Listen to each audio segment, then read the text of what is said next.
really headed in totally the wrong direction. The environmental movement, it's now fully state religion. This is the Nietzschean madness of crowds thing. It's also like this triangle of media, politics, and science. If you don't scare anybody, who's going to give you money? If it bleeds, it leads, you know?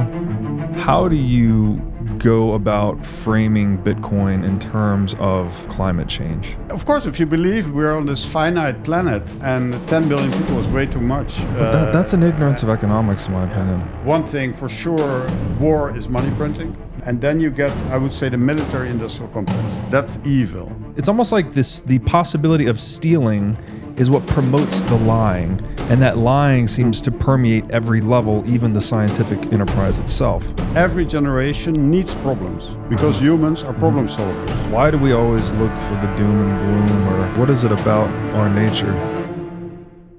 The questions where you have to think a few seconds, those are the best questions.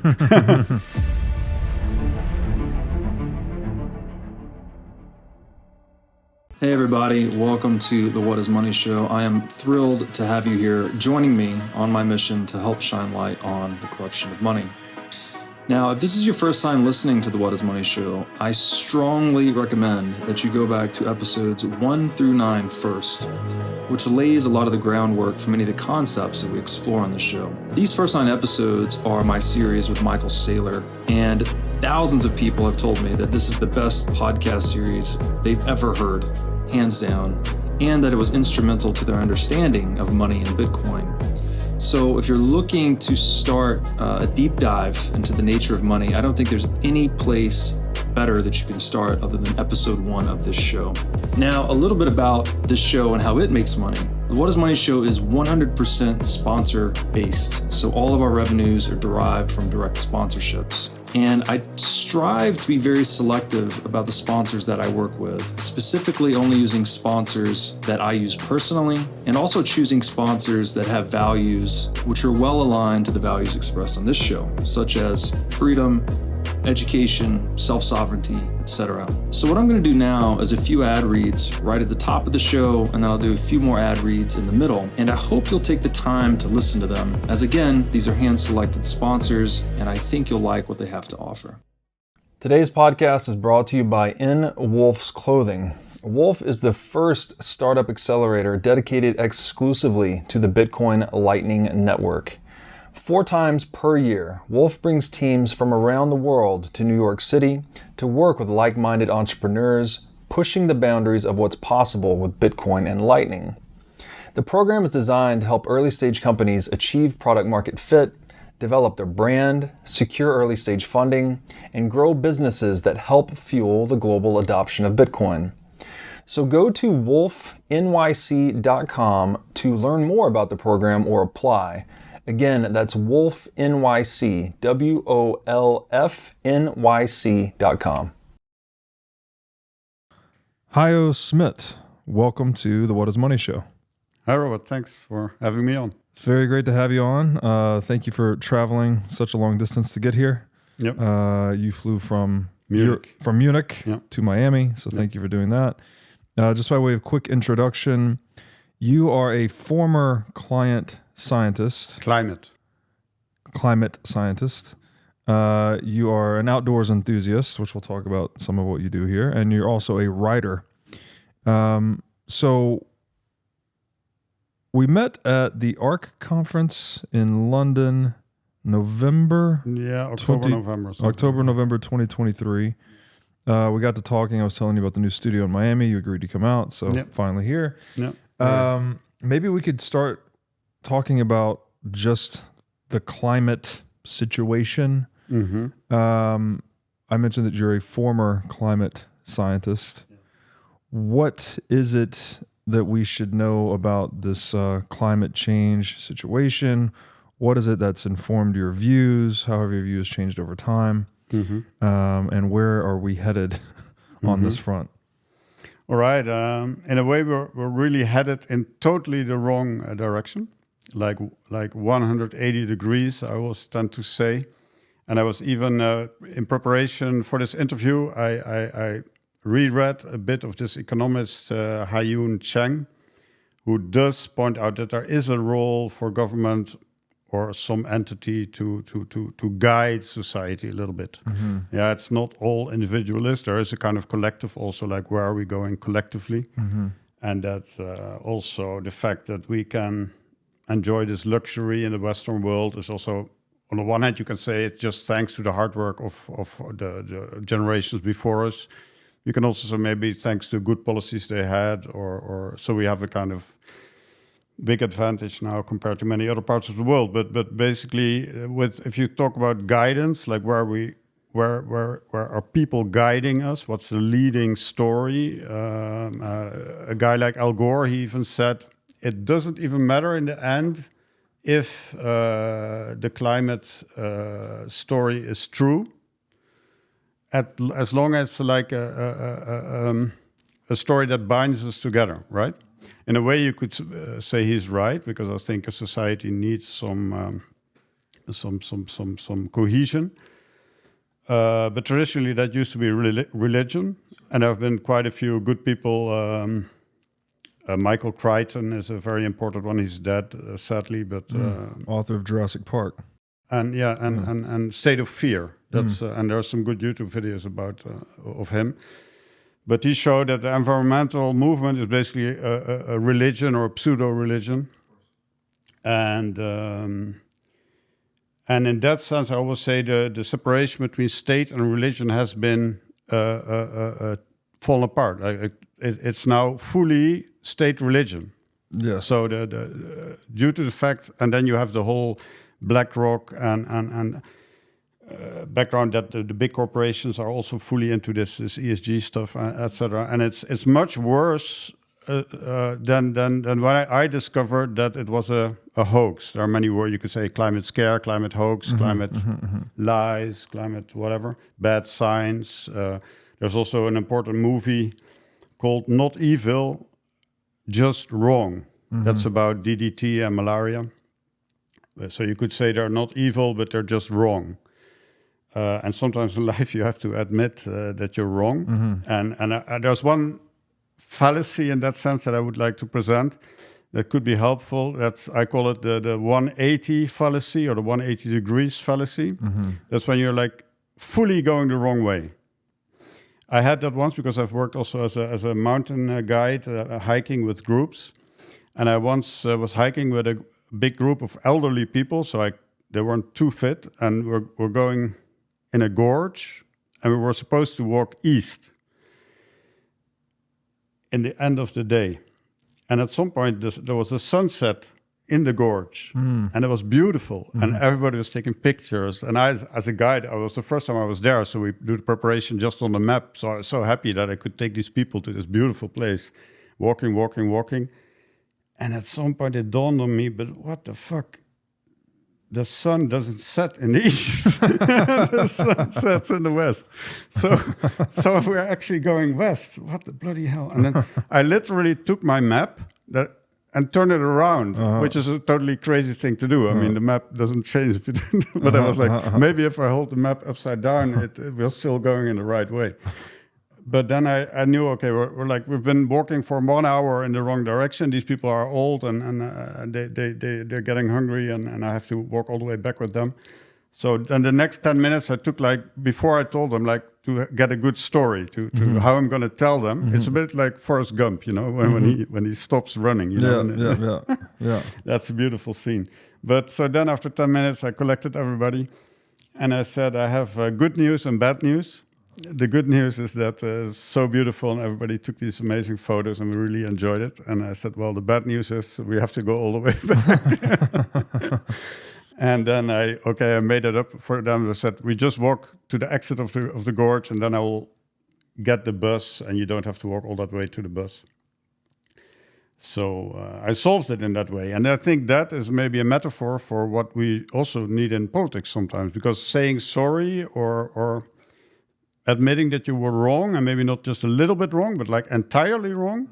And that's even human, I would say, because especially once you start moving in a certain direction, it becomes harder to say that you were wrong. And I think it starts in school even, when children, my daughter is in high school age now, they feel bad when they have bad grades or make a lot of mistakes. But you should say it's good to make mistakes. Yeah, it's super. Only through mistakes. It's a necessary part of learning. Yeah, right. Only with mistakes you can learn. And the quicker you admit them, the more benefit you gain, because the longer you delay in the admission, the more the error compounds. But then I would say even the longer you've gone on that path, okay, the harder it gets to admit that you were wrong. But it's also all the more important, especially once your idea of gotten traction, once you become the Forrest Gump, like the leader of this whole. So I don't know if you heard about this Graham Hancock, Flint Dribble interview on Joe Rogan just now. There's this Graham Hancock guy. He's like a pseudo-archaeologist. Like he's talking about this ancient civilization, blah, blah, blah. And then finally he had a debate with like a true archaeologist. The guy is called Flint Dribble, but his father was also well known. I think so. He got his name from his father, like because he was working with the stones all the time. Flint Dribble, and the interview was really good, really respectful, well led by Joe Rogan, and basically Graham Hancock ended up saying, yes, it's true. There is no proof for Ice Age civilization. And he said, but we haven't looked everywhere. We still have to keep looking in the Amazon and in the Sahara, etc. But when I came to your place to do, it dawned on me like, how great would it be? Because I'm sure that Graham Hancock is now running this interview through his mind, and there are a lot of commentaries on the internet. If his next book would be, I'm sorry. That would be amazing. If he could do it, I'm not saying maybe after rethinking, he sticks to his conclusions, could be. But let's say that he really has to admit that, it was pretty much a kind of follow the money thing. His son is working for Netflix, I believe, so he got some good money to make this program. So at some point in your life, you have to do something, you know. So you follow the money and you do it with a good heart and good intentions. And how great is it if you're able then? So if Al Gore could write a book, I'm sorry, how great would that be? You know, I would forgive him everything. I think in Christianity, it's even like the repent. Everything can be forgiven. Confess your sins to repent, right? Yeah. You don't have to go like a kind of Stalin or Hitler into the bunker, you know? Right. I mean, Graham Hancock has now two choices. He can be like this. I think if he would admit it, the whole archaeological community would kind of embrace him and say, come with us and make some great documentaries. And let's also have a kind of synthesis maybe of what is the remaining value of the things you saw and the really facts that we find in the science. Well, in climate, there's one thing that is, there's very good climate debates on the internet. Yeah, like if you go to Jordan Peterson with Dick Linson. Right. Yeah, there are like a few if you see it. So I don't want to repeat too much of that. So I try to get the viewpoints that haven't been told too much. So just as an example, I graduated with distinction in climate science in 1991. I was much sought after. I could have had a really big shot climate career, you know, jetting. That's the ironic thing with climate. I could have jetted the whole world. Jet setting, teaching the world about carbon emissions. It's also that I saw this there was like an ex-Dutch environmental minister. So after she retired as a minister, she was like from the Socialist Party. Then her next job was they founded at the University of Utrecht like a big Earth and Climate Science Center. So that's like money printing almost. That's like so the millions are up for grabs if I would have stayed in that area. Then I could have said I stay in the science because I want to be like the Gorbachev. I want to do the whole career in climate science and then have my coming out. And there's one scientist who did that. It was Judith Curry. Also some great interviews with her, but she was like a hotshot climate alarmist scientist, and then she turned fully. Like she's still a climate scientist, but now she resigned because of some stuff at her university. But basically, what happened? So in that time of my studies, you had this hockey stick idea. Did you hear about that? The climate hockey stick? That they're saying like the climate has been stable for the last 1,000 years. And then the temperature has shot up since 1950s, just about. And that was a forgery. A good Dutch friend of mine, Marcel Krok, he was one of the guys who was involved to prove that it's a forgery. And almost like a Piltdown man. So the data was a forgery? They erased, first of all, temperature measurements have started in about 1850. So before that, we have no, say, so many Celsius or Fahrenheit. We don't have that. So you have to go by proxies. And everybody knew there are like thousands of scientific papers about the Little Ice Age, yes? In the Middle Ages, there were no glaciers in the Alps. I live in the Alps. There were no glaciers. Where are currently still the glaciers, there used to be forests. In the time that Hannibal went over the Alps with the elephants, there were no glaciers. It was warm. You could just walk with the elephants over the Alps. So the Little Ice Age was this cold period where the glaciers grew between 1350 and 1850. And they completely, and there are so many proof of that period, because before that, Greenland was green, and then Greenland turned icy again.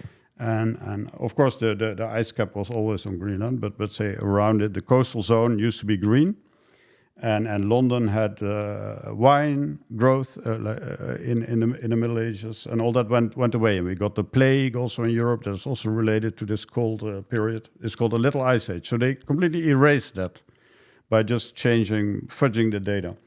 And then they used some tree. Yeah, they used tree data. That's funny. It's like some Siberian. There's a patch somewhere in Siberia with some really old pine trees.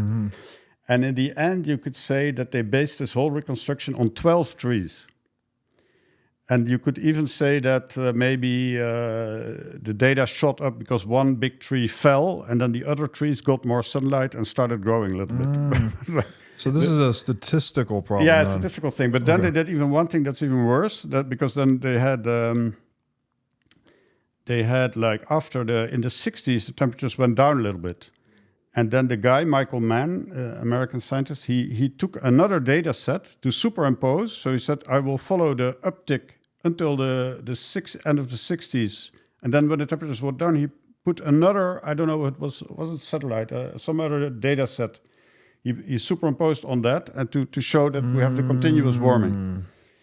So it was really a fraud, and that was shown, but and this is what is this the individual scientist motivated to skew the data to get more research grants, or what are they like? Why is someone doing that? Yeah, that's one thing that the scientists. That's why I'm hopeful with artificial intelligence, because scientists are human. Sure. So all the things like pride and status and groupthink and even political preference. I mean, it's this big thing where they say that the wall fell, like the end of the Soviet Union, the Berlin Wall, and then the left was kind of disoriented, and then they took on the environmental, like the watermelon thing, like green outside, red inside. So this is like it's all been in these movies about climate hoax. So I don't want to repeat too much of that. But the thing that I wanted to bring up, that's the Pacific Decadal Oscillation.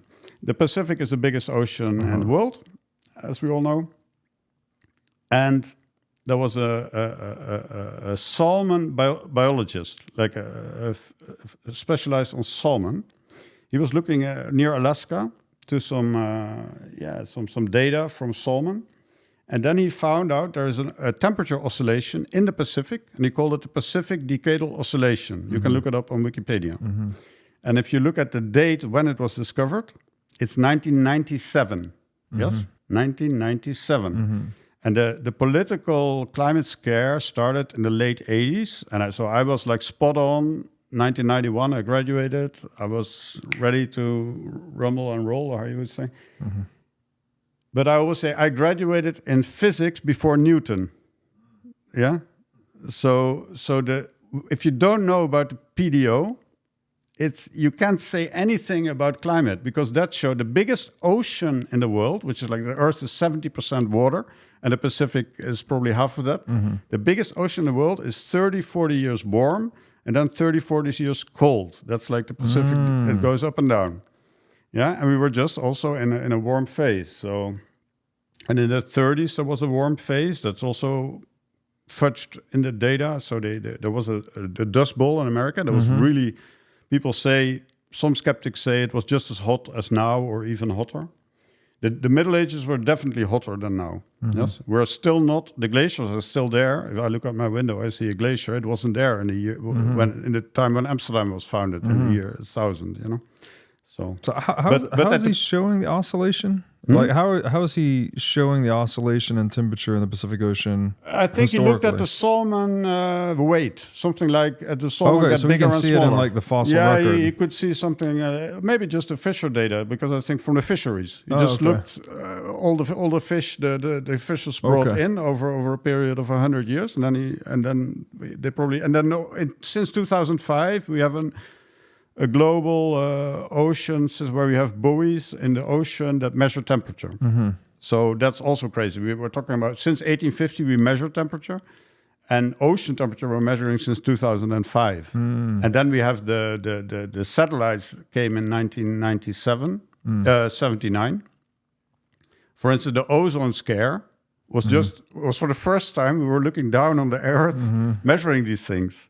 Yeah, nobody knows if there was an ozone hole before 1979. But the moment we put satellites out, we saw, there's a big hole in the ozone layer. So that's really scary. And all these Australians are getting skin cancer, but they were just British white guys living in Australia. Of course you get skin cancer. What is this human proclivity to try and doom, this like Malthusian impulse? Why do we always look for the doom and gloom or big tragedy on the horizon? Like, what is it about our nature? Good question. I always say the questions where you have to think a few seconds, those are the best questions. Also, I will for sure I will be thinking many days after this talk about that, and some wisdoms will come later. But let's see. I think they're like both. Like you have the optimism and the pessimism, right? I don't think you can say that we're only looking to doom, because we seem to overskew on both directions almost. Like people get like the AI thing recently has been in vogue. In groups, there's one thing I noticed because of I'm a skier. They always say groups often get in trouble in the mountains because the group decision tends to be more extreme.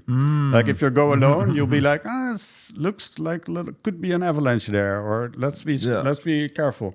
And with a group, it's either like going to, that's super scary, we should never go there, or well, I think we can do that, and let's go there, and so it tends to go to the extremes. The Nietzschean madness of crowds thing. Yeah, in a way.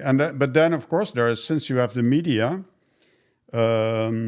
it's also like just this triangle of media, politics, and science, where the money gets pumped in.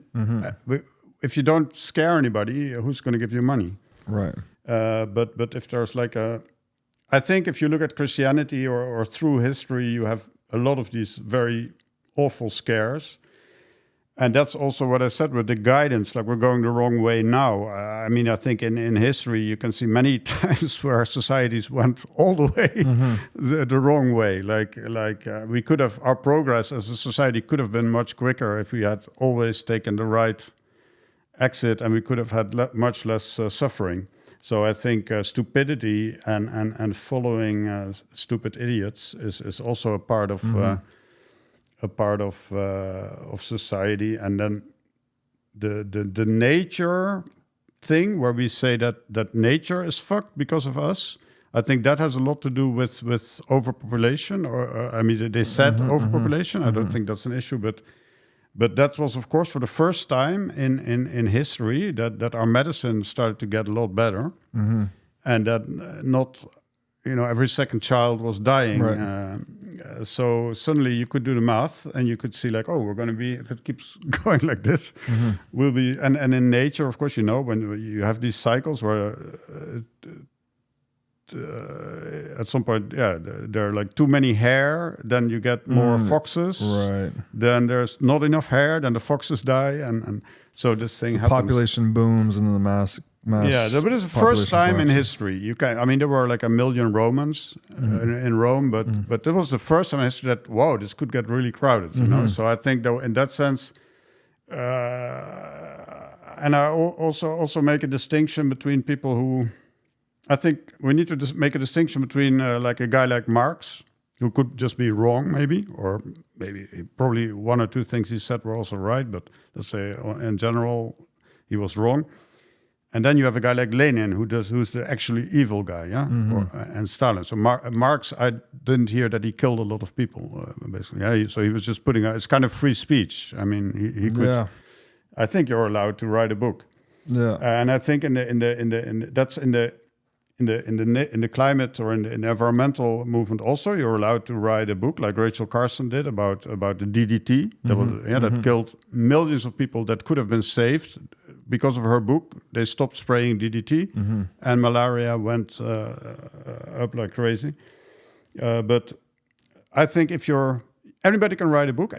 If it gets a lot of traction, then you get into the thing: am I sticking with my ideas, or do I have to say sorry, maybe, and retrace? Yeah. So the guy who wrote the book, The Population Bomb, Paul Ehrlich, right.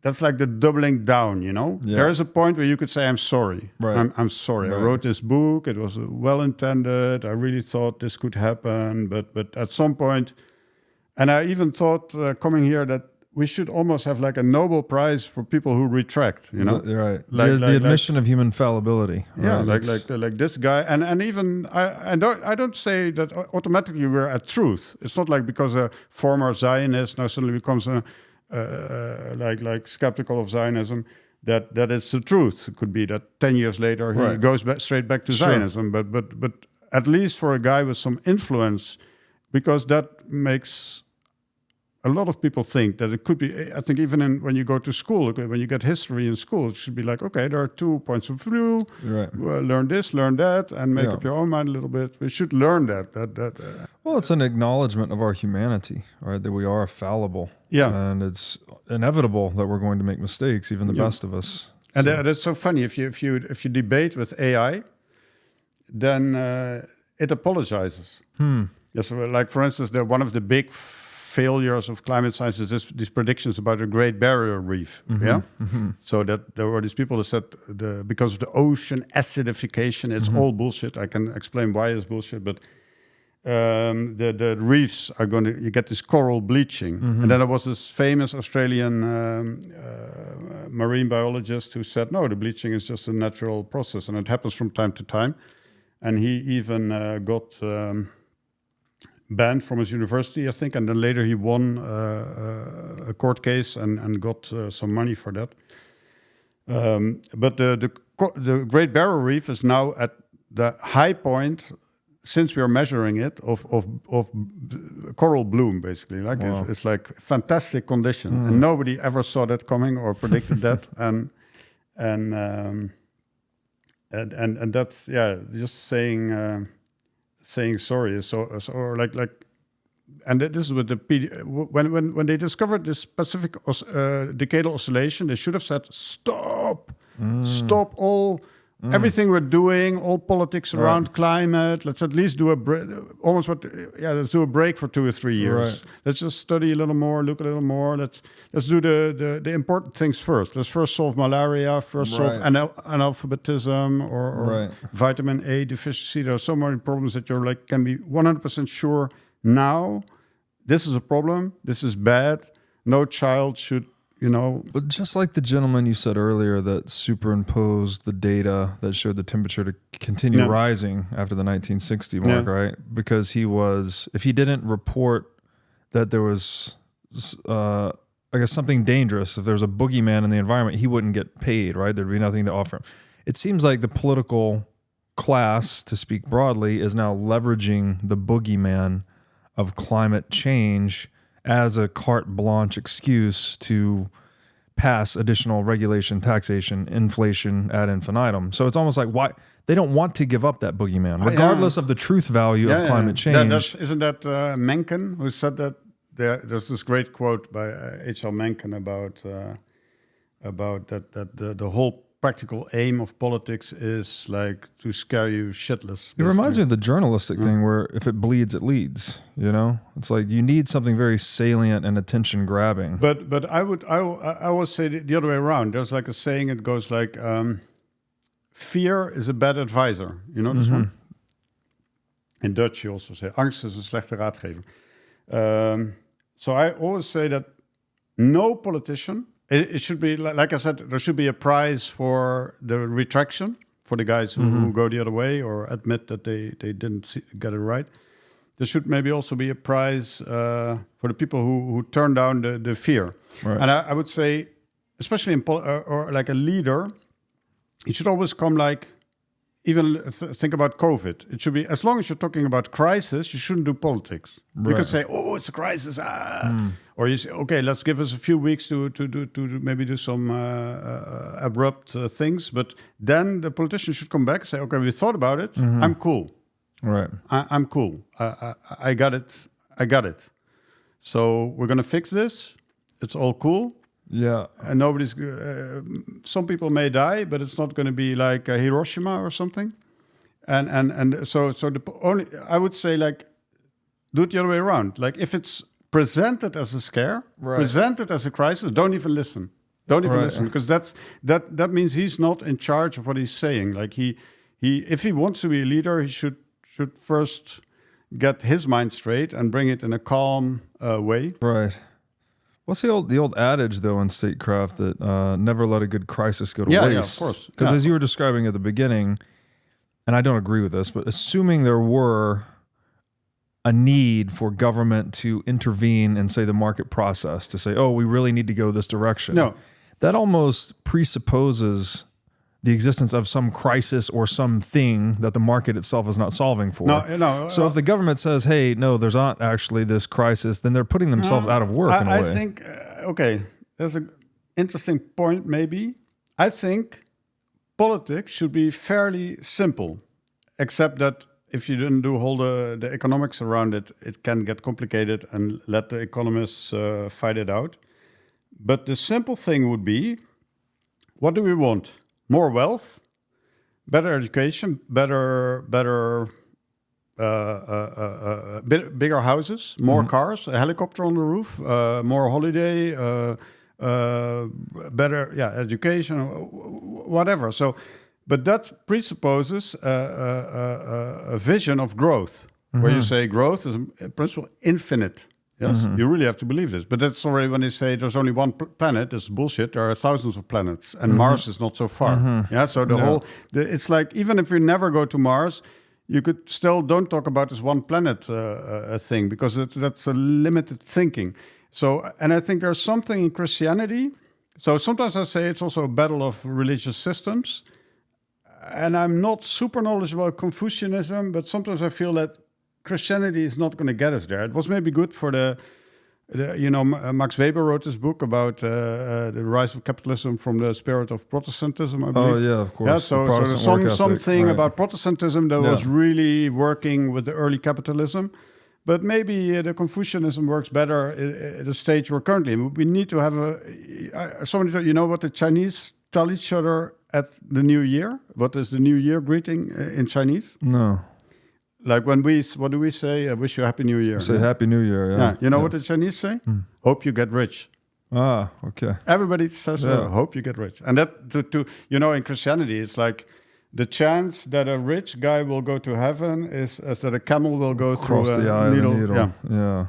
So and I love Christianity, because I think you can't. Except that it turned out horrible the way they fought each other and killed like millions of people with all the religious wars.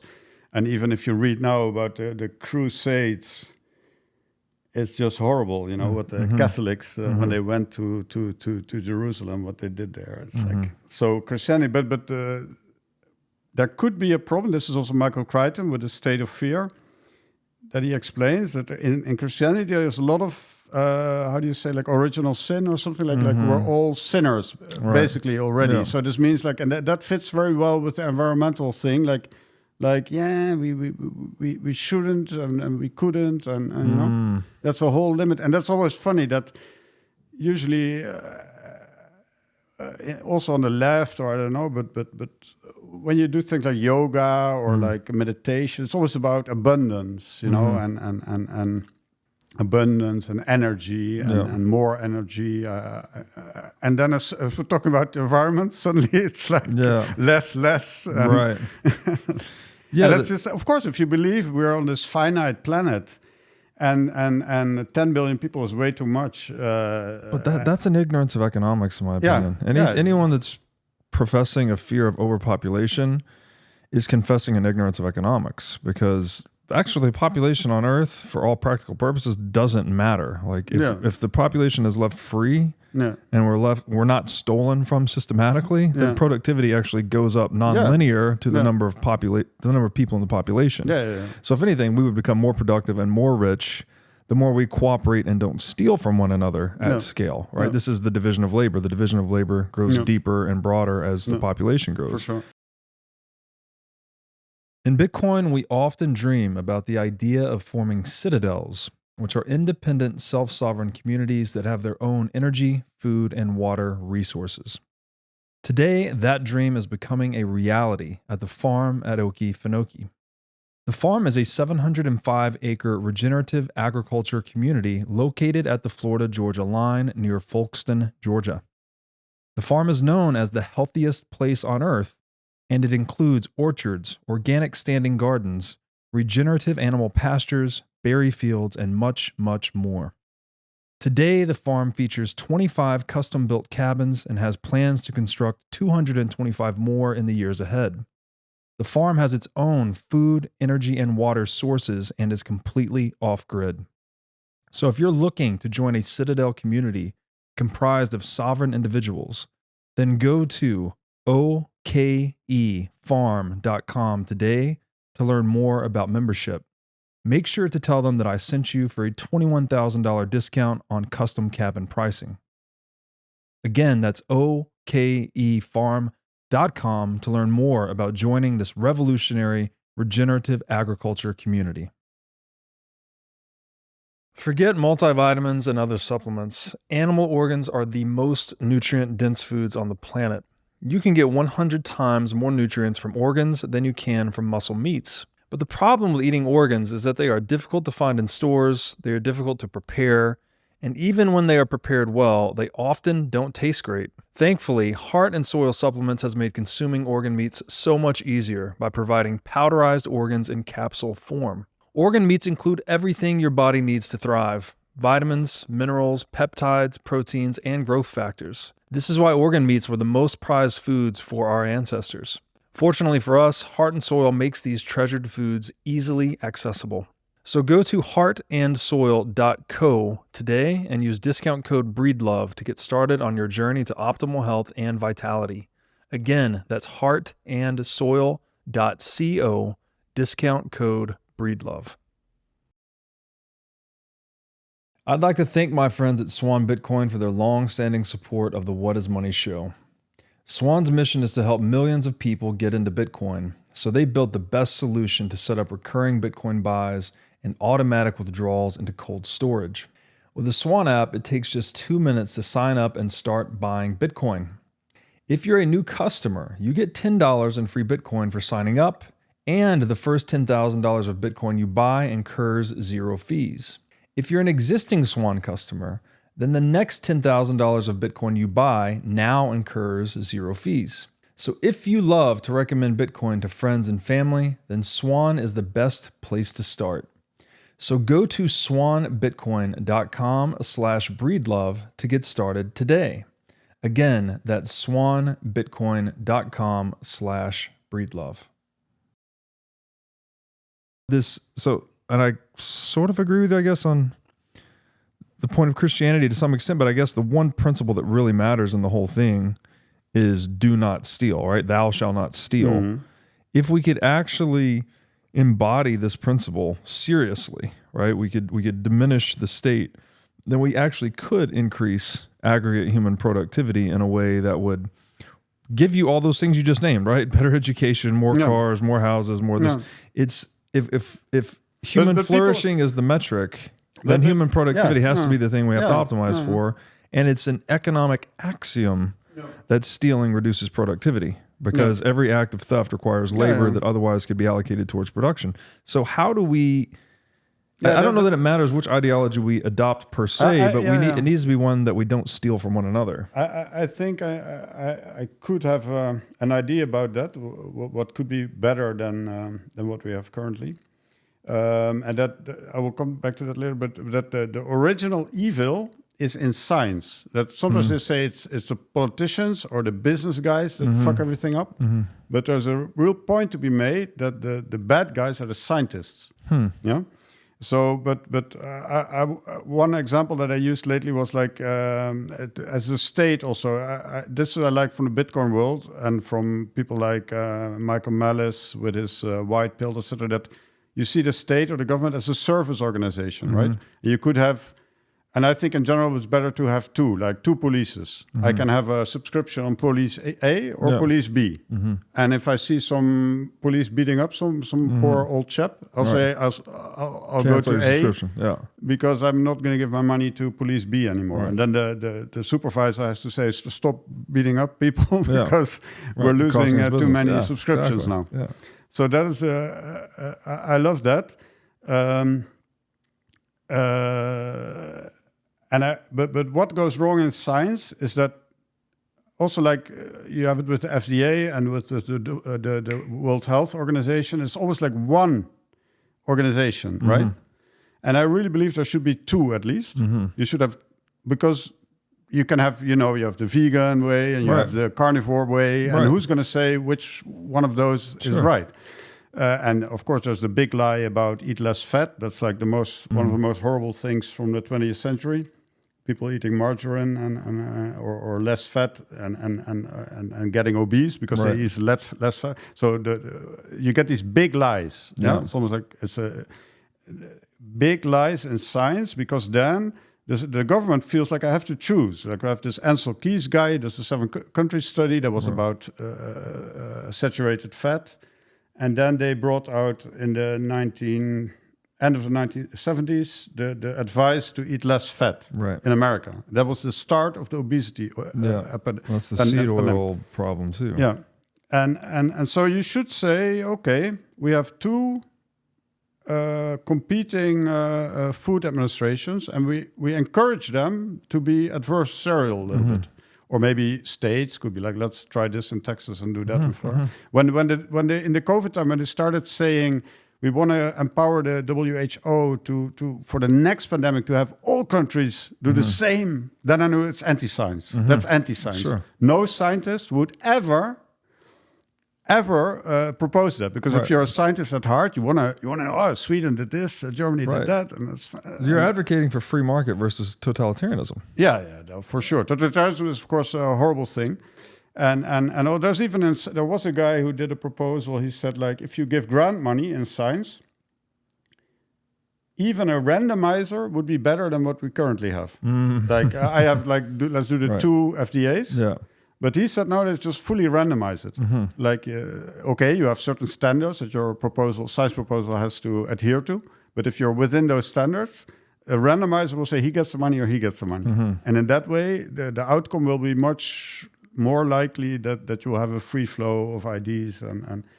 But at the moment, this is the problem, that the government feels like we have to choose, like, and the scientists just lie. They are not. And this is like the ClimateGate emails.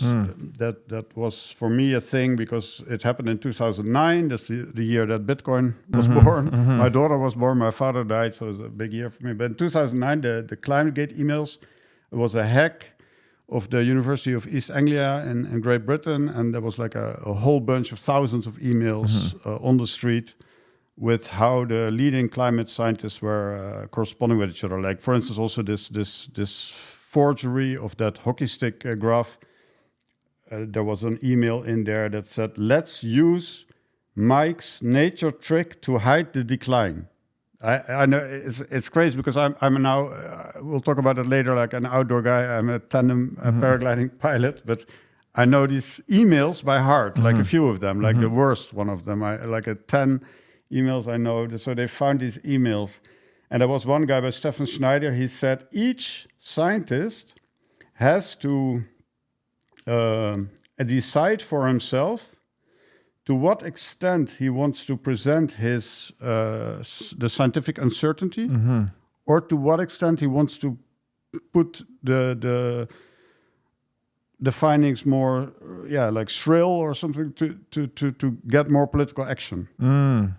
So to skew, so where there is ambiguity, to tilt it towards showing action. there's climate change. I think there's a little thing also there. I think human society is super complex, yes? So there are always people ask, can you give me the one cause that this happened or that we went that way? Right. I really think these things are contingent, and sometimes there's even like in the climate scare, there's this thing, it's also been repeated many times, that Margaret Thatcher wanted to break the power of the coal unions, the coal miners' unions. Right. And they said, if we can find some bad thing about coal, then I can break the power of the coal miners. So that Thatcher was like, oh, this climate thing, that sounds good, because then so that's all contingent stuff.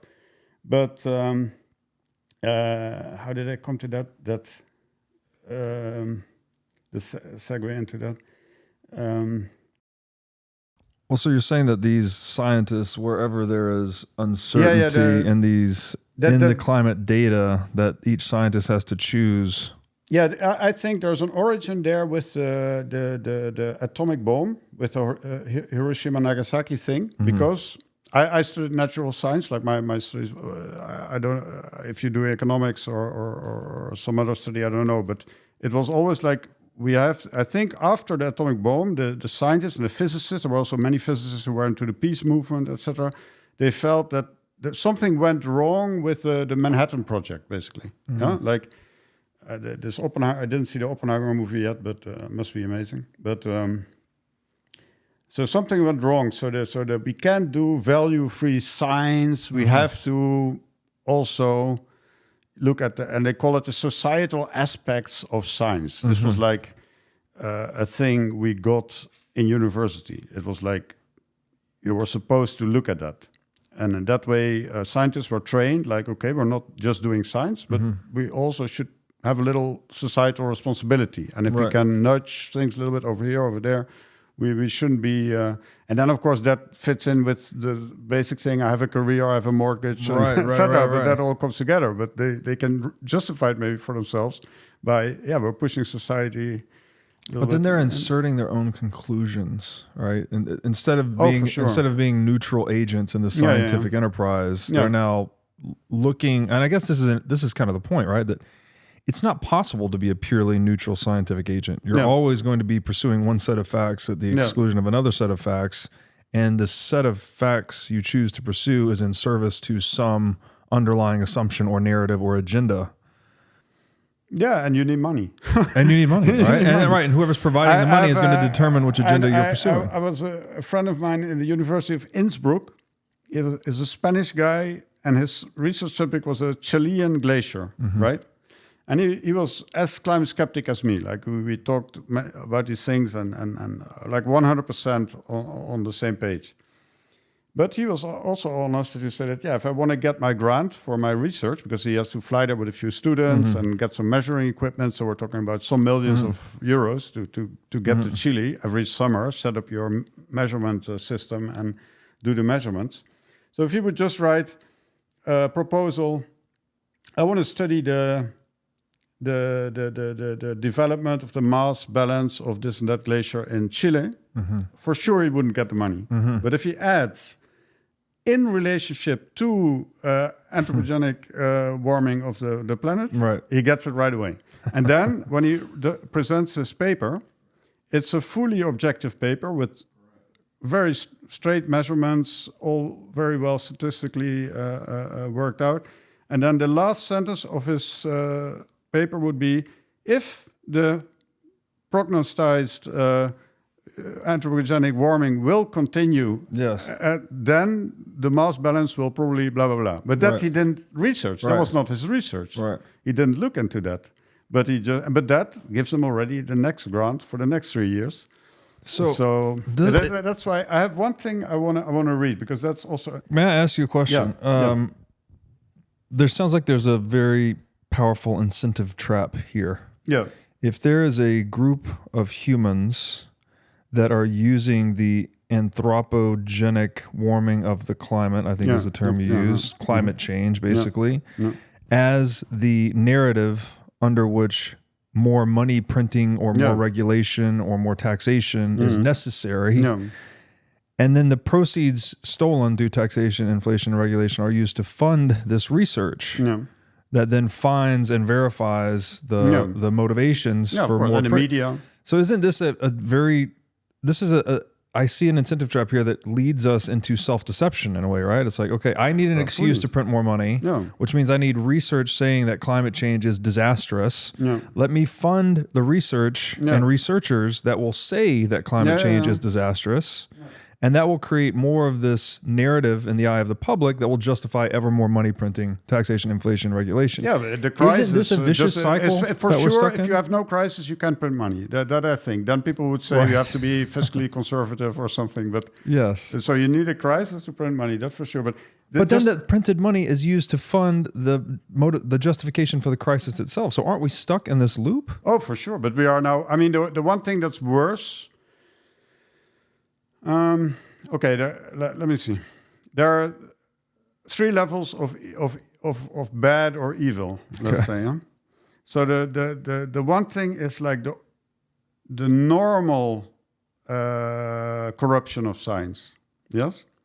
There's also a guy called the Nobel Prize physicist, what's his name, who called it cargo cult science, where you just you had you know this? Yes, yeah. Like the they saw the airplane that they'd never seen the it was like these islands in the Pacific. They'd never seen airplanes during the before. war. There was a military base and an airstrip. And then after the war, they never saw these planes coming down anymore. And then they created a religion. That we have to make an airstrip and then wave and then the planes will come again. So he says this is in science that you have cargo cult science. They do all the things right. They get the papers, they get the grants, peer review, blah blah blah. But it's all only in form. There's no real knowledge. But so that is bad, because I always say if science goes in the wrong way for maybe a generation, Max Planck famously said science progresses one funeral at a time. Yes, I thought that was Pascal, but I love Max Planck. Max Planck. That's a great quote for Bitcoin, by the way. So you get normally science will go awry for 50 years. Yes?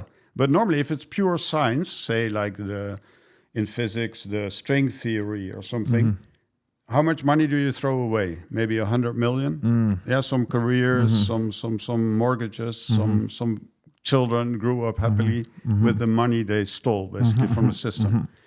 Then the bad thing I would say is climate science, or some things that you see in the medical field maybe, where this gets amplified by the loop of media and government from 100 million to several hundred billion money scale. Like if Germany, the Energiewende, like their energy transformation that ended up emitting more CO2 than before, cost them about 400 billion so far or something. It's like insane amounts. And that's of money. made them more energy dependent. Process, right? It's totally crazy. I once heard a crazy story about that there was a moment where the German economy was so strong relative to the French economy that people were scared that the European Union would break apart because Germany would get so much stronger than France. And that one of the reasons they did this energy event, it was like a kind of like a tax to keep Germany down a little bit, so France and Germany could go happily ever after. But so that's bad. So then you go from 100 million stealing, which I think happens all the time. Bernie Madoff, no, he did a few billion. I guess. Let's say 100 million for one generation of bad science, to several hundred billion for a climate scare, and maybe even running down the whole economy in the long run. And then you get, I would say, the military-industrial complex. That's evil, in my mind. When you get war after war, like a forever war. Right. But then if we go to, that Eisenhower predicted the military-industrial complex. It's always funny that these presidents, when they go, they leave a statement. That is usually very prescient, but he also wrote about science. It's very short. Can I read it? Please. So it's very important because it's never, you hear military-industrial complex, you hear it all the time, but this you don't hear so much. Okay, Eisenhower, 1961. Akin to and largely responsible for the sweeping changes in our industrial military posture has been the technological revolution during recent decades. In this revolution, research has become central. It also becomes more formalized, complex, and costly. A steadily increasing share is conducted for, by, or at the direction of the federal government. Today, the solitary inventor tinkering in a shop has been overshadowed by task forces of scientists in laboratories and testing fields. In the same fashion, the free university, historically the fountainhead of free ideas and scientific discovery, has experienced a revolution in the conduct of research. Partly because of the huge costs involved, a government contract becomes virtually a substitute for intellectual curiosity. I get goosebumps. For every old blackboard, there are now hundreds of new electronic computers. The prospect of domination of the nation's scholars by federal employment, project allocations, and the power of money is ever present and is gravely to be regarded. And then the last one. Yet, in holding scientific research and discovery in respect, as we should, we must also be alert to the equal and opposite danger that public policy could itself become the captive of a scientific technological elite. So, and this is, I think you could say, where I say that it's also the scientists that are the bad guys, because I don't know about the average politician and their understanding of physical concepts, or even you had these guys in Congress, and the congressman asks the lady if she knows how much carbon dioxide there is in the atmosphere. And she just has no clue, and it's about climate, you know. And so you get policymakers, they don't even know the composition of the atmosphere. Can I? Oh gosh. Okay. So I hear what you're saying here, that maybe the scientists are more to blame for some of this than the politicians, but I want to go a layer deeper perhaps, because it seems like the problem with the scientists is actually their skewed motivations as it pertains to money, right? As actually trying to get these government contracts, or to, you know, if it bleeds, it leads type of science, right? I need to do this study as it pertains to global warming rather than as it pertains to some actual pursuit of truth, right? About the glaciers. Or solve a real problem. Exactly. So is this not if we're looking at the issue more fundamentally, isn't this more an issue of the corruption of money itself? The fact that money is being printed and stolen and then being used to fund some of these scientific enterprises. Whereas if we're on a sound, honest monetary standard, presumably you wouldn't have these narratives, and you wouldn't have the original lie to support, right? You wouldn't be able to fund so let's focus on climate change. You wouldn't have the interested parties that wanted to support the climate change narrative, because the money printing that climate change is meant to motivate would not be possible. So if it's almost like the possibility of stealing is what promotes the lying, and that lying seems to permeate every level, even the scientific enterprise itself. So is it the problem with scientists per se, or is this a problem with fiat scientist, if you will? Oh, fiat for sure. In that sense that there's like one government or one agency, and in that sense it's fiat, literally, because the agency says this is what you're going to do. Sound science, and that's not sound. And you see these scientists that get, how do you say, excluded. Yeah. We don't have the gulag like the Soviets had it, but it's kind of an alternative gulag. They're just economically exiled. Yeah, I was an example a little bit. Like I said, I would have been in a position to do like the Gorbachev, like to go into the field and stay there in this kind of secretive way and have my ideas that we should go another direction, and then 20 years later come out as a Dutch environmental minister or something and say, look, guys, it's all different than we think. But it's in my case, it's almost like a self-chosen exile where I went to become a ski teacher back then. But I think, I don't know, I'm not 100% into the Bitcoin fixes everything mode. especially also because I think historically things are contingent and they're like also experiments, and we have to. It doesn't also make too much sense to argue it because we can. Well, I'm not going to be old enough to. I'm not going to be around when Bitcoin has its end victory or not. Oh, you never know. I never know. Could be fast. Could be Gradually, fast. then suddenly. Yeah, exactly. Yeah, I hope. I have a little bit. It's my retirement, but so what was the point when I said I'm not? Yeah, like Bitcoin fixes everything. I'm not 100%. I think it's so complex. We're talking about so many aspects and things and morality and systems and institutions and like I said, maybe we have to get 2 FDAs. Then does that fix it or does Bitcoin fix it? I mean, is that my decision to split it up and say, let's make 2 FDAs, let's try that for a while. Maybe we need 3, you know? But then of course the money printing, but I'm not so sure that like, I have an idea that Bitcoin is like digital gold for sure.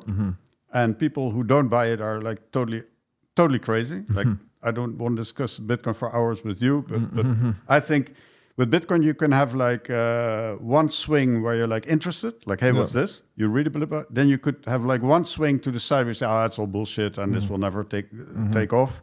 And then you kind of swing back to, wow, it's really cool, especially if after my daughter is 14 now. So after 14 years, it's still running like a Swiss clock. I don't see how an intelligent person could then swing back again to like it's bullshit. So I think Bitcoin is really something, and it's the gold, and then what we're going to do with it, and it will solve certainly.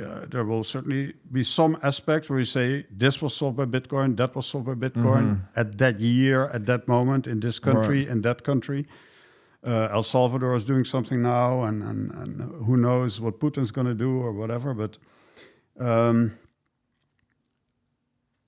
a thing like there are so many other things we can do. Yeah, there's like the science crisis. There's a crisis of replication in science. That so many scientists publishing papers, and if another scientist tries to replicate it, it just doesn't.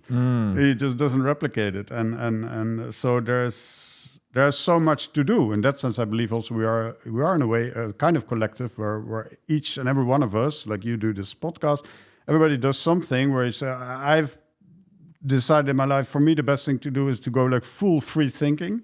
Maybe write a book, maybe not, maybe wait 5 years, do another book, or to at least keep the 100% free position to stay fully free as an intellectual. That was my conclusion for myself in a way, but still with some inkling to help. So I feel like I'm going to retreat in the Alps. Could be a moment where I help. I don't want to be like an idiot who's like in the COVID time, you had good people with good hearts who tried to do good things, but they were just fully destroyed. You made a conscious decision to remain disentangled from the possibility of having your own incentives or motivations skewed as a result of this fiat money. So you mentioned offline that you started working with one of these climate agencies and then you quit 3 days in. 3 days, yeah. And you're now really focused on this free thinking, free writing dimension of life.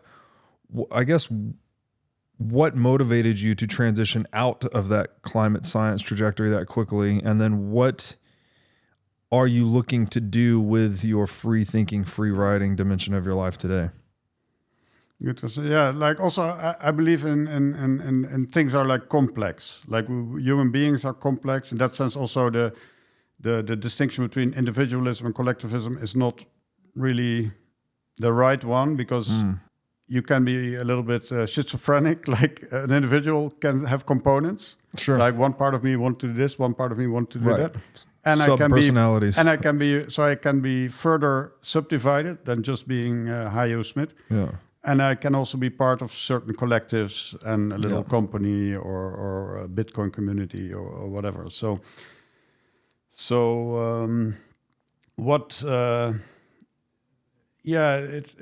for me, it was like, first of all, my father was at Philips in Eindhoven. Eindhoven is now more known for ASML maybe than for Philips. Okay. But it's like this. My father is like born in 1937. That's like this golden age of capitalism, where it was just super. If university job. He worked all his life for Philips. He got a contract already before he went to the military service. That eagerly they needed physicists and electronics guys. And so I think when I went to the Meteorological Institute in the Netherlands, I had a little bit of a psychological crisis also. I don't want to be like my father, like that kind of thing. Like I would really want a more adventurous or entrepreneurial life. And also, I was just hooked on. I'm quarter Swiss.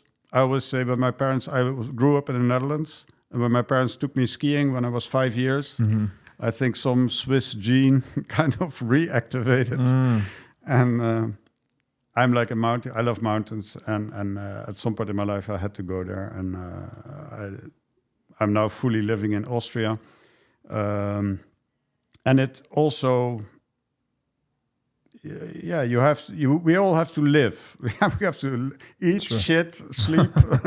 So at some point, when you feel I can't do this job anymore, you have to find an alternative, and then you want to be happy. So maybe the first alternative you take keeps you kind of steady, but you're not. I don't believe in antidepressants and stuff. Right? Just sunlight, activity, good do food. the thing that makes you happy, and. And then, so skiing is, of course, fantastic. As a Dutch guy, to go to Austria and be a ski teacher, it's like, my brother said, you'll do it for 1 year, for a few weeks, he said.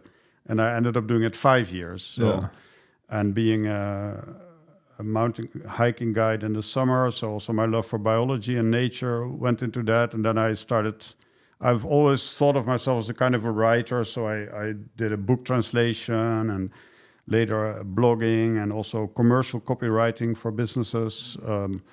I like to also when at high school, it was back in the day, it was like, what do you want to be? Doctor, lawyer, economist, physics, or at the end you're going to be a manager anyway somewhere in some company.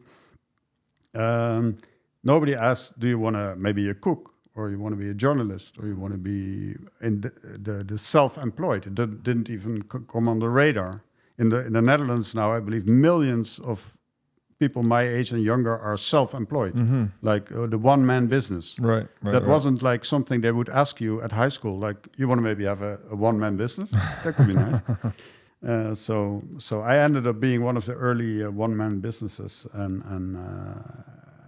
now I took it to another level by turning from skiing to paragliding, because I'm now a tandem pilot, so I can take tourists flying. I mean, where I live, for instance, in the summer, it's jacked crowded with Arabs, like Saudi, Kuwait, Dubai. Not the super rich, I would say, but a good middle class, like doctors, engineers. It's really interesting to talk to them. And they also love to fly, but also Dutch, German, Austrian. So and it's, if you look on my reviews, it's like almost like a transcendental experience. Okay. I was never into drugs, but an ex-girlfriend of mine flew with me once. She said it's like ketamine. Okay, interesting. Is it so? Should we show? Yeah, it's called paragliding. Is that what it's called? Paragliding. Okay. Yeah, it's not parachute jumping, but it's like you start. This is a winter flight, so we don't go up too much. But in the summer, we go up. We start at a certain point. Oh, so you start on skis. In this case, it's a winter video. This is like this wing was paid by Bitvavo. Oh wow. Yeah, you see, he's totally stoked, and he even does a little bit solo flying himself. But even he was like fully stoked, because it's kind of funny. You see all these guys skiing, and then we're like. So then you're steering the parachute? Yeah, you fully steer it, and this is too far in the winter. Like as soon as end of February, March, we get the thermals already. With the thermal, you go up. Like you can, in a few minutes, you can go hundreds of meters. Wow. Up. Yeah, I put this classical music under it. That must be exhilarating. The landing is funny with this one. Can you advance a little bit, maybe to the end almost? Then the landing is the landing is really nice. Yeah, the landing is nice because we're going to ski with it. If I know my passenger is a good skier, I can land a bit higher. I also want to set up a franchise in El Salvador, though. Close to Bitcoin Beach, you can fly. Doing this on the beach? No. Yeah, close to Bitcoin Beach, there's one spot where they fly also. Yeah. Wow. So I have one dream to make kind of like a little Bitcoin franchise in El Salvador. Wow. Because they fly, this is like also a passport. This second passport thing. Yeah. Being a tandem pilot is really a second passport. I can go anywhere, Cape Town, New Zealand, Chile, you name it. I can go there and they will take me, especially with my experience in Austria now. They will say, oh, you're an Austrian pilot? Now, is that dangerous? There are many solo pilots who die. Uh-huh. Especially the news nowadays works so that you hear every single death from France, Italy, Switzerland, you hear it. But the tandem pilots are very safe compared to the solo pilots. Okay. I would say there are some accidents through the years, but the insurance is very cheap. So it means it must be safe. No, it's really safe. And to me, it's also, if you do it a lot, it's like riding a bicycle. Okay. Yeah. What would be the danger, I guess? Is the landing, I assume, is probably... Yeah. Start and landing needs to be good. And then we have a reserve parachute. You could have like a situation where your wing collapses in a strong turbulence. But that would normally not happen in the area that you know super well. It would happen when you do cross-country flying and you end up in somewhere where you don't really know the currents or something. But then your wing could collapse, get into a kind of knot. That would force you to throw your reserve.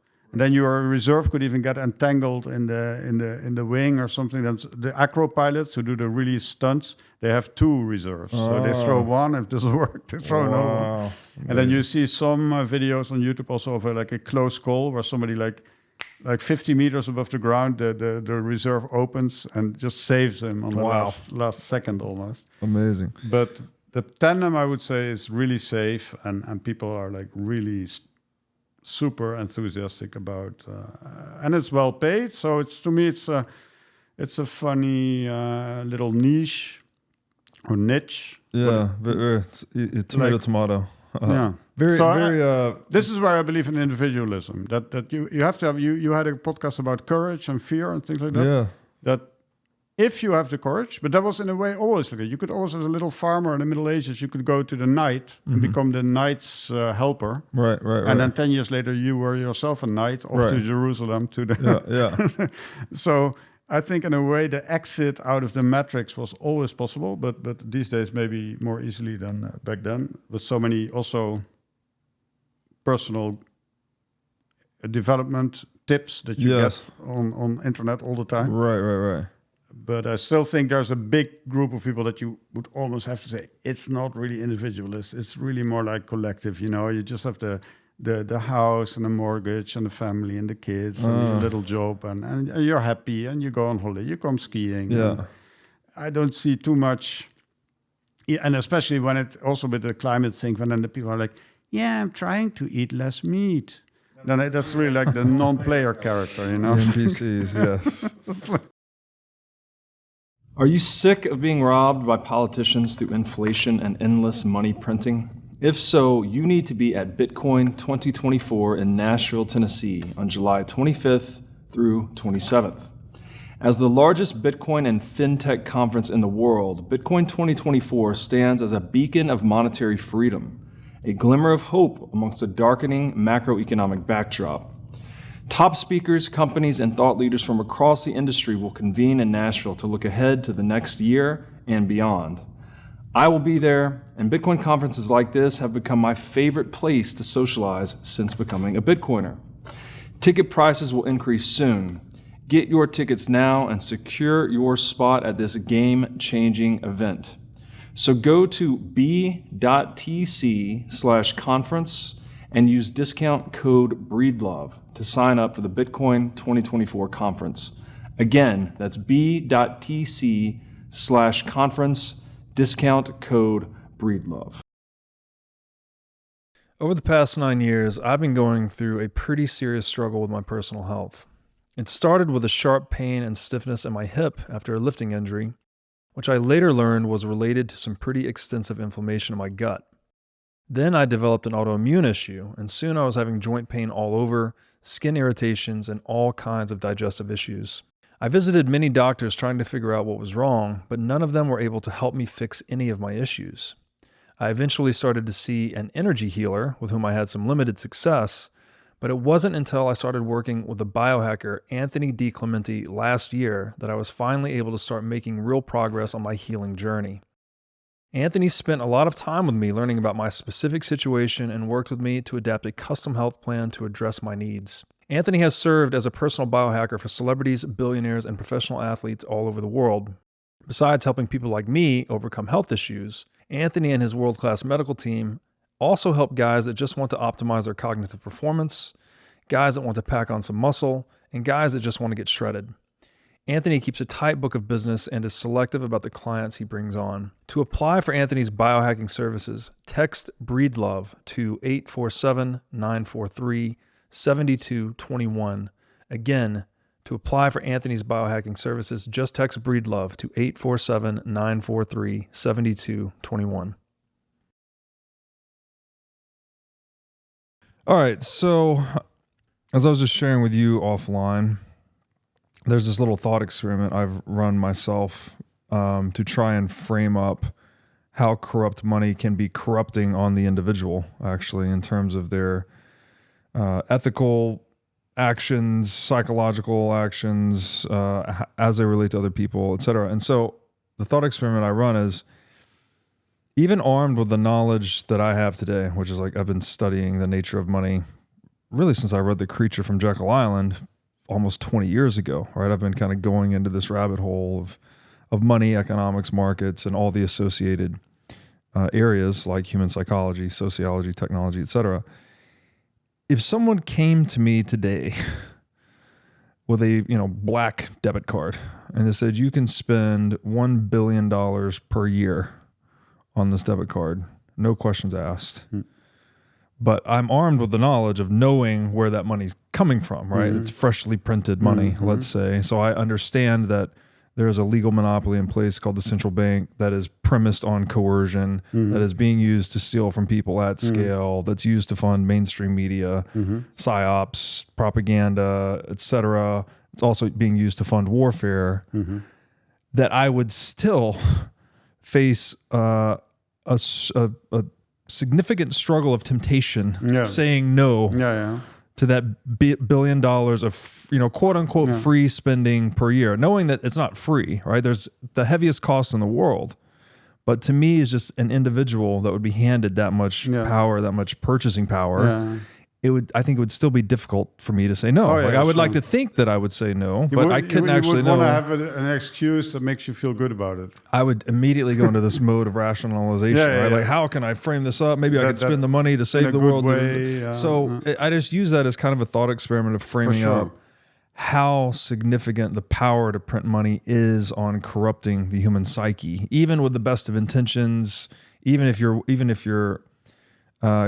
given a lot of knowledge or you've obtained a lot of knowledge about how this thing works. So it's not just someone that's ignorant thinking, oh, it's just free money, I'm not hurting anyone. Even if you understand that it hurts someone, you would have a hard time saying no. A counter question. If the Spanish went to South America and stole all the gold and killed a bunch of people, isn't then gold also just as corrupting? Well, the physicality of gold definitely opens it up to violence, basically, right? That you don't need to negotiate with someone to obtain their gold. Now, the non-physicality of Bitcoin is a fundamental game changer in this respect. That's a game changer. It's definitely a game changer. Yes. It's for sure a game changer. Exactly. It's like I like the idea of time travel, kind of, but an aunt of mine remembered when her mother, for the first time, saw a car.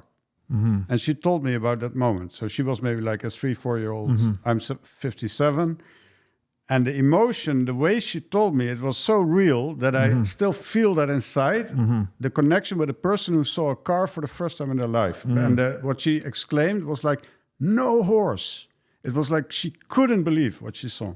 She said, no horse. Right. And in German, I when I repeat these words inside, I feel because the woman is already dead now. And she told about her mother. So it's long history. and I think Bitcoin is that. And in that sense, I also feel it's like intelligent people who don't use Bitcoin. There's even an incentive. It's an interesting also thought experiment. The incentive to not believe in Bitcoin, you know what that is? You're not willing to admit that you were wrong. It's true. You're you're too ashamed that you didn't buy some 10 years ago. Yeah, we call that Bitcoin derangement syndrome. Yeah, for sure. Yeah. I'm sure that also works that way. But money definitely, it corrupts, and if you can get it to via printing, it's even more corrupting in a way because you allow a government to just especially in history it was always the wars. Right, of course. It was always like, let's do a war. We need some banker to loan us money, and it was the Fuggers and then the Rothschilds. Stop redeeming citizens' gold. So stop giving the citizens, don't give the citizens their purchasing power back. Let us steal all of it to wage war. Yeah. That's basically the origin of the central bank. Yeah. Unbelievable. Yeah. What was the emotion she had when she first saw the car? Because I was thinking that might be a minor case of what the cargo cult's extreme case was. It's like that's the thing with Bitcoin. It's a car that's driving already for 14 years, or like a train, or when the first trains came, people said the cows wouldn't give milk anymore, and and so it's always been with technological innovation. But I think after 14 years, nobody said like, oh, a train is not viable or something. They would be like, yeah, that's a viable technology. But with Bitcoin, it's like. I know people who are like no coiners or and I'm sure they never even ever put a little app on their phone and send some Satoshi, And I think that's kind of really stupid because it's like Galileo almost, like you're not willing to look in the Pope wasn't, or the scientific committee in the Vatican wasn't willing to look in the telescope. Right. It's really stupid. And anybody I believe I'm in an open-ended society, open-ended world, open universe. That's also why this whole sustainability bullshit is not true. It's all open. We don't know where it goes, but there will for sure be like a big role for Bitcoin in changing some aspects where like the cotton mill was why we don't have slavery anymore. Right, exactly, yeah. It's a great point, yeah. So there will for sure be things where in 300 years people are looking back and they said, oh my God, how could they have a society without Bitcoin? How could it, of course, so many things went wrong because of that what they had. But no, that's an excellent point that technology but is you liberating. Don't see that's why I think that Bitcoin beats are so good, because you don't see the Bitcoin running as you see a train running all the time. So it's not as visceral. Yeah. The Mises makes that point pretty heavily in Human Action, that it was technological advancement that ultimately eclipsed slavery, right? Chattel slavery. It wasn't. There was a moral dimension to it, I guess, as well. There were largely Christians actually protesting against it. So it was being ethically and morally condemned, but it was the economic necessity that kept it such a viable institution for such a long time, until things like, the steam engine, the cotton mill, et cetera, that made it less productive or less profitable. So therefore it ultimately kind of went the way of the dinosaur. Or you might argue just got shifted into the more shadowy form of slavery called taxation and inflation. For sure. We're not done with slavery yet. That's for sure. Exactly. So I have to ask you, as a former climate scientist, this is an area where Bitcoin is often condemned. Yeah. People say, oh, it uses too much energy, it's going to boil the oceans, it's a waste of energy, etc. How do you go about framing Bitcoin in terms of climate change? Yeah. Well, first of all, one point I want to make that I don't hear so much, so I really don't want to repeat all the good podcasts out there about climate and also about Bitcoin and climate. One thing I would want to debate with anybody, and I would even bet any amount of money on it that I would easily win that debate. What is the greenest form of energy there is? If you just look at the word green and what it stands for, yeah. The greenest form of energy, of course, is coal. And I would say clean coal, but even if it's not clean, it's still green. But clean coal is what we need, of course. Carbon dioxide is linked to photosynthesis, right? Mm-hmm. So plants have a lack of carbon dioxide. It's very, very low in the atmosphere. Yeah, mm-hmm. We emit, when I breathe, it's 4%. In the atmosphere, 0.04%. Yeah. So there's almost no carbon dioxide in the atmosphere. So it's a miracle that plants are growing at all. And if you bring it a little bit lower, plants stop growing. Like you get a global ecological disaster.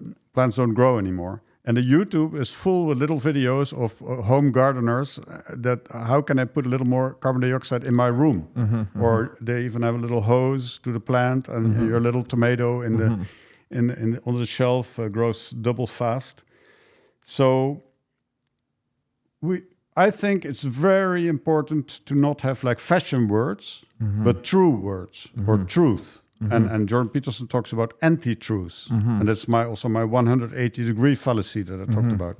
So I think we can talk about sea level rise later. Mm-hmm. Yes? Let's first jointly mm-hmm. establish green energy is the one that emits the most carbon dioxide. Mm-hmm. There, no biologist, no gardener, no farmer will disagree with me. And isn't this contradictory to the conventional notion of green, though? No, many people say that. Okay. There's even NASA. There's a famous publication by NASA that they showed that the Earth is also really greening, and the mm-hmm. Sahel is greening, mm-hmm. and they don't really have an explanation, and it must be related to more CO2 in the atmosphere. Mm-hmm. Also, if you look historically, there have been times with 20 times more mm-hmm. carbon dioxide, but it's also like, especially in the political class, I believe, there are a lot of people who studied economics or law, and they are really notoriously bad in natural sciences. Mm-hmm. I think that's also a fault of the teachers, because I'm doing natural sciences with my daughter, and I increased her grades from mediocre to excellent mm-hmm. by just talking a few times with her and doing some homework together. But I'm sure that half of the people don't even know the difference between carbon monoxide and carbon dioxide, right? Or even a poison like dioxin, right? Yeah, like there's a famous video on YouTube where people go around an environmental rally and they gather signatures for banning dihydromonoxide. Okay. Are you also for banning dihydromonoxide because it's really bad and you get to vomit and and that's water, like dihydromonoxide is water. So people just don't have a basic grasp of science. So you have to, I think, if you want to talk about, like philosophize, or like, you have to be really well in your definitions to keep the language almost like tidy, because otherwise you get a kind of pollution of language that confuses everybody. So to me, let's say the plants could use a lot more carbon dioxide, okay? Mm-hmm. So in the Netherlands, also in the greenhouses, they feed carbon dioxide inside to get more tomatoes mm-hmm. and bigger tomatoes. And every gardener knows that.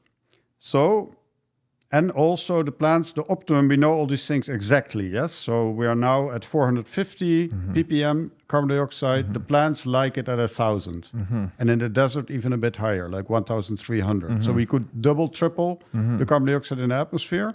Whereas there is a natural trend for it to go down, because with the weathering of mountains, mm-hmm. some carbon dioxide is absorbed. So if you do nothing, the carbon dioxide will go down and all plants will die. So there's even a boon to what we're doing. Okay, so coal is the greenest energy there is. Then comes gas, but gas you can better use for chemistry than for energy, which is only because we banned coal, gas got a big role in energy production, and because you can fire it up quickly and compensate with renewables. And oil and driving a car and going on air travel is also green. Yeah, nobody should debate that. If I come to Miami, it's green. I haven't done any big air travel in the last 30 years, so I was not so good for the plants. So that's it. Then you could argue, okay, but it's getting warmer or the ocean is going to rise. Okay, also let's separate all these issues out and just debate them. I'm not going to do that now here. Yeah, but the thing with the green energy is very important to me because now you see marketing logos, but actually the leaf of a plant with the zoomed in where you can see the almost like the what is it called, the chromata of the plant where they breathe, Right. and then it says green or electric, 100% electric, and you see a green leaf, which is almost like showing a lion who didn't have meat for 4 weeks. so that's just crazy. Green is carbon dioxide. Coal will green the planet.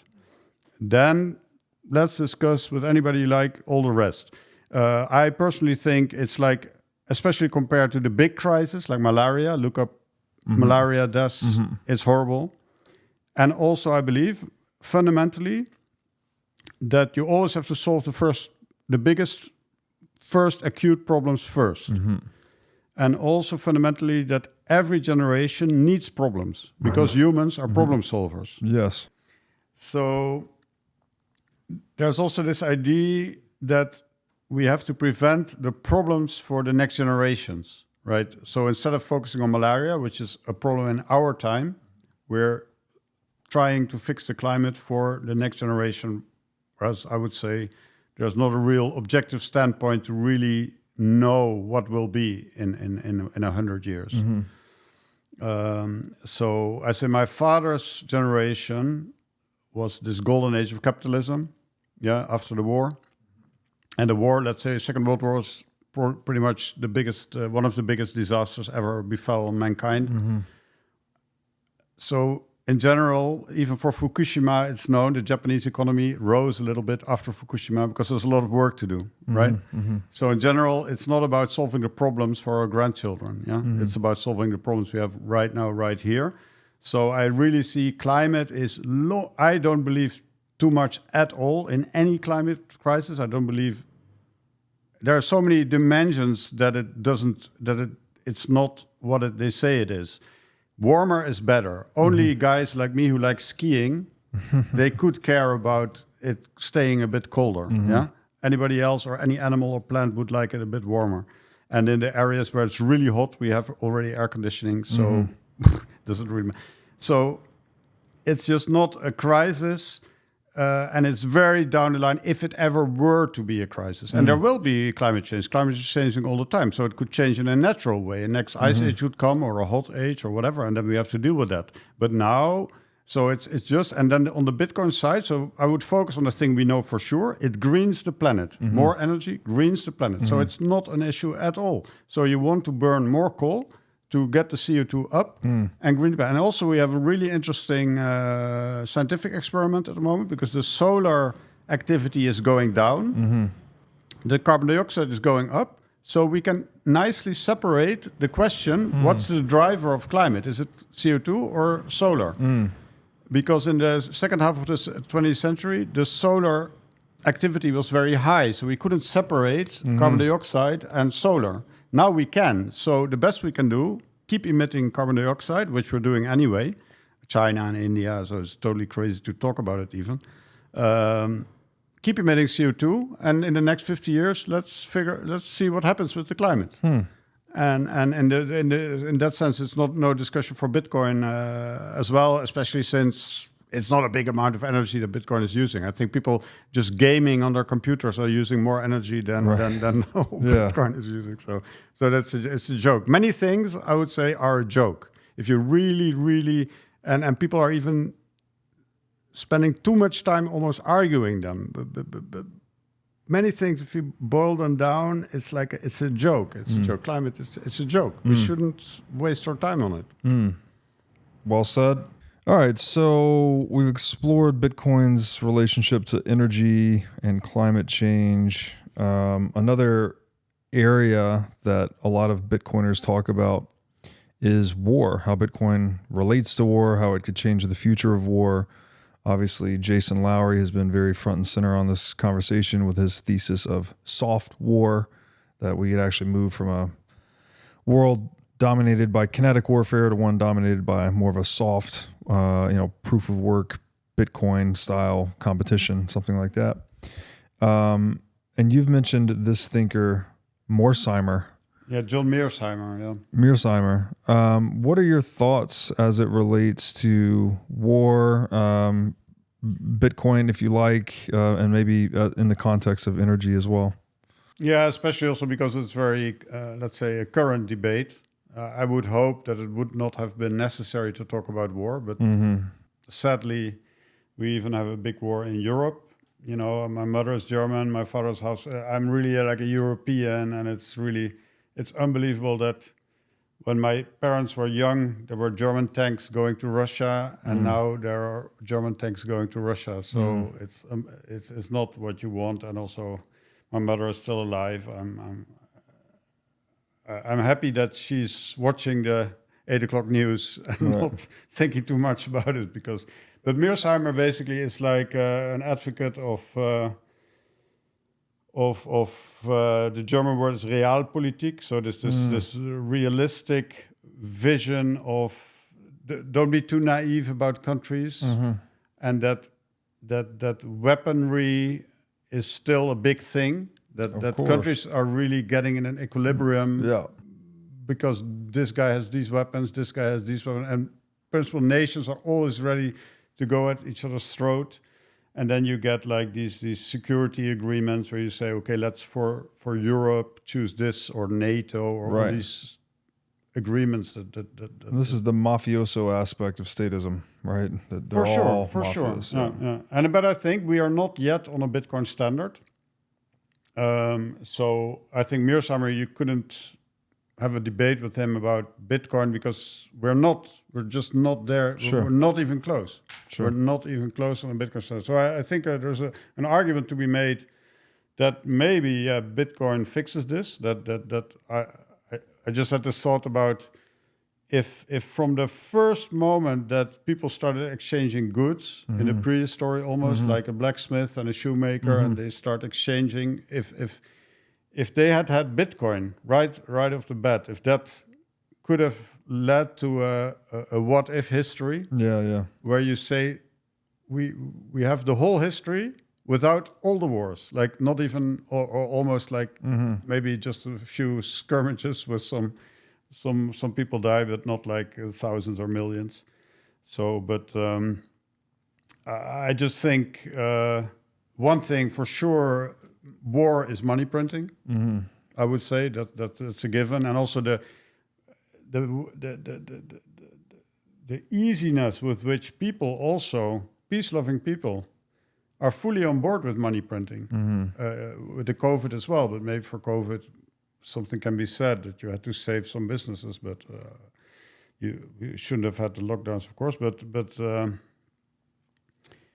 the ease, we have to beat Putin as Hitler and or now the weapons to Israel. It's like nobody even counts the money anymore. You know the thing with 9/11 where this $1 trillion was gone and the Pentagon was hit right in that department where they were figuring out where the $1 trillion. Yeah, the day after they announced the $1 trillion hole in the Pentagon's budget, the plane crashed into that segment of the Pentagon. So some things are so weird that you almost don't want to think about. But I don't know if I really see Bitcoin solve a lot of problems, but it could be a while. Could be that for the foreseeable future, we have some, like Ukraine showed before, we thought we can only have like an Iraq war, like the superior nation coming in and just kicking out Saddam in a minute. That's like the war we are. And now we see, no, we can have a full-scale conventional war with hundreds of thousands of dead. It's still possible. So it changes the whole the outlook, and it's very sad. And I think I don't see a negative aspect of Bitcoin in that direction. So I think do all the good things, do at least all the good things, and then don't do the bad things, of course. But let's hope by at least doing the good things that the bad things will get less. Yeah, that's an interesting thought experiment, right? If we had Bitcoin from the beginning, how much different would the world be? And Yeah, because it means that the shoemaker doesn't get a sword for a shoe, but he gets some Bitcoin. And the sword maker gets some Bitcoin. And if the sword maker make a lot of swords, he gets a lot of Bitcoin. Well, the sword maker probably wouldn't be making as many swords, I don't think, because coercion and violence wouldn't be as profitable of a means of extracting purchasing power from others on a Bitcoin standard than it would be. Get gold and females, or get gold and food and females. Yeah, so basically what you're saying, something like the whole point of trade is to create more purchasing power, which is like productivity, basically. Yeah. But then if you store that in a medium that's hard to extract through physical power or political power, well, then the world has less politics and less violence, basically. I think and so human history might have been distinctly different, right? Yeah. It's obviously characterized by a lot of plundering and a lot of violence in its current iteration, but on a different technological paradigm, it might have looked a lot different. A lot different. Yeah, you can say now that for all the history, the written history, it's been about war. Yeah, and even if you find the pharaohs or like the Sumerians, the thing they really kept was this king fought that war, killed that king. Exactly. Like, as if it's like this, the logical solution from going from hunter-gatherer to having a central store of food, central store of money, and then you start to plunder one another. And that was our way to progress. But maybe we could have had the progress without the bloodshed. Right. Yeah, maybe we had the progress despite the bloodshed, and we could have even more progress without the bloodshed. We could have had more, quicker, who knows. Yeah. What do you think then? I mean, because we sound like there's an assertion here that maybe Bitcoin helps, I don't know if it solves the human condition, but it definitely improves the human condition. It's for 100%, just a simple... I think it's a crazy thing already that the government takes 40% of your income and stuff, and then also in the value-added tax and in so many other layers of tax, you get taxed triple over. So that's already a crazy situation. But the simple idea that you can do some work, I have it with flying. It feels supernatural. It's just a state of being almost. It's not even work. It's just I am a pilot. I fly in the mountains. People love to fly with me. That gets me money because for them it's like a high value experience.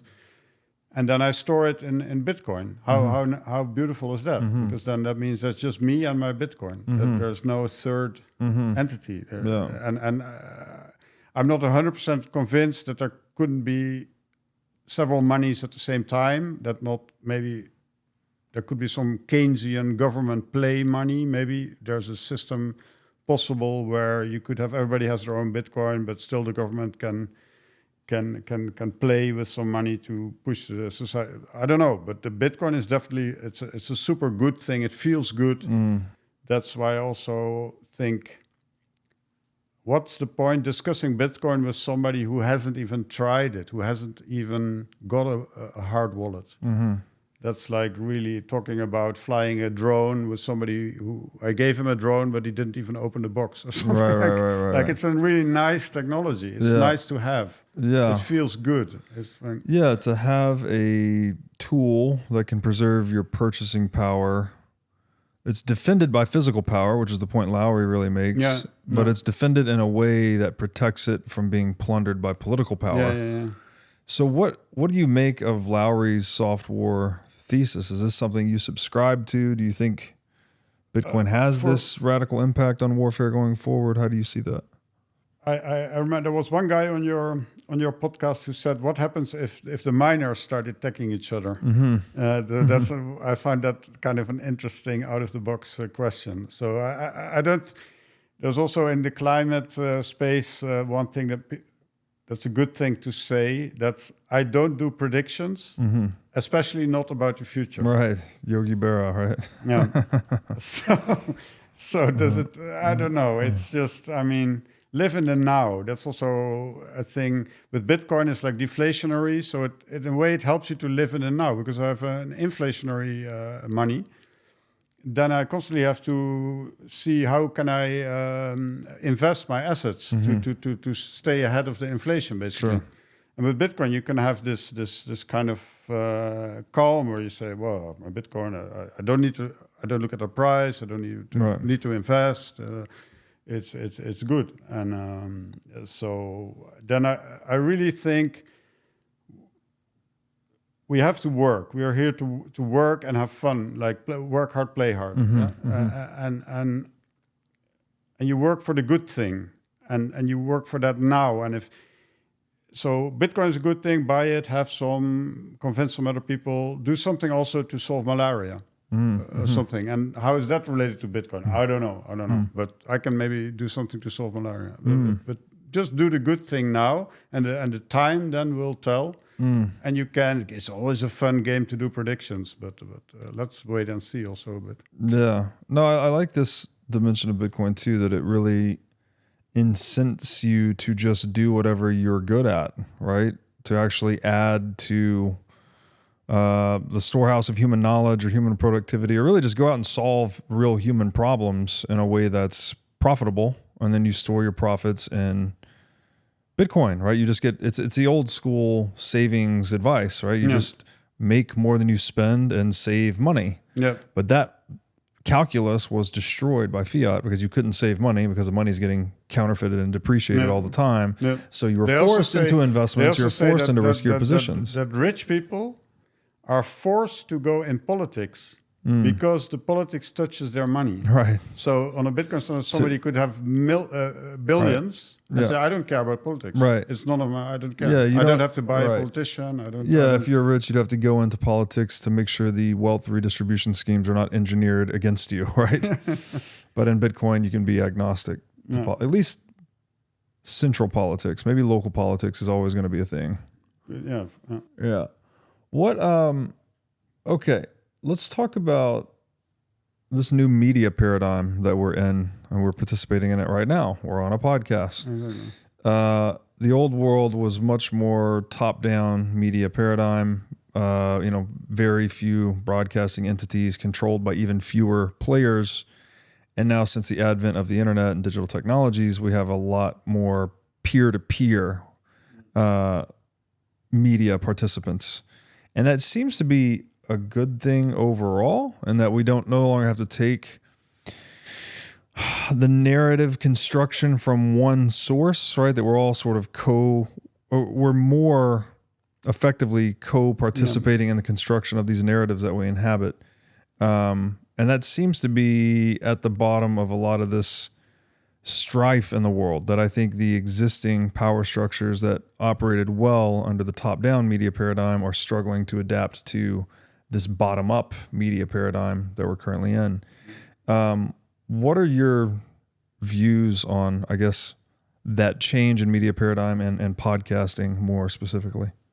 Yeah, it's funny. In Austria, I just got a letter from the government, I guess, and it says that I'm forced to pay 15 euros a month for the state television. And I don't even have television. And it literally says in the text, regardless whether you own a radio or TV, wow, you have to pay this. And it's, of course, in Europe, it's worse. I'm not a fan of Fox News, but let's say Fox News is also a pro-war channel. But let's say at least you have Fox News.